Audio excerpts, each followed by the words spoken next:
মনে করি ডক্টর মোহাম্মদ ইউনূস অনেক বড় বড় প্রকল্প করতে না পারলেও কিন্তু দুর্নীতি অনেকাংশ কমে গেছে। আমরা বিগত আওয়ামী লীগ সরকারের আমলে দেখতে পেয়েছি অনেক বড় বড় প্রকল্প, কিন্তু প্রকল্পের মধ্যে ছিল অনেক বড় বড় দুর্নীতি।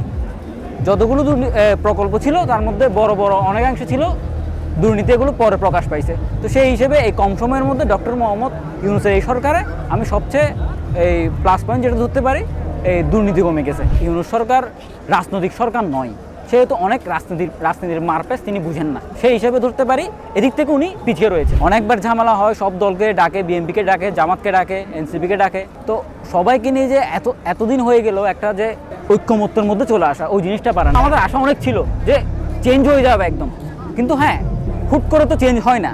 কিন্তু আমরা নতুন বাংলাদেশ চাই। এখন যতটুকু আছে এর চেয়ে যাতে আরও ভালো হয়, যে বৈষম্য বিরোধী যেটা ছিল, যে কোথাও যেন বৈষম্য না থাকে, সাধারণ মানুষরা যাতে এভাবেই স্বাধীনতা পায়, মত প্রকাশের স্বাধীনতা পায়। আমি এখন কোনো কিছু একটা বলতে পারতেছি, সরকারকে নিয়ে বলতে পারতেছি, উপদেষ্টাকে নিয়ে আমি ওপেনলি বলতে পারতেছি।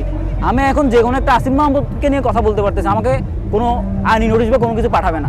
কিন্তু আমি এটা বিগত সরকার আমি একটা ফেসবুকে স্ট্যাটাস লিখতে পারি নাই, লেখার সাথে সাথে আমাকে অন্য দলের ছাত্রলীগ বলেন, অন্য বড় ভাইরা আমাকে মেসেজ দিত যে না এটা লেখা যাবে না, তোর পরবর্তীতে সমস্যা হবে। সেই বইটা আমার এখন না, আমি ওপেনলি কথা বলতে পারতেছি।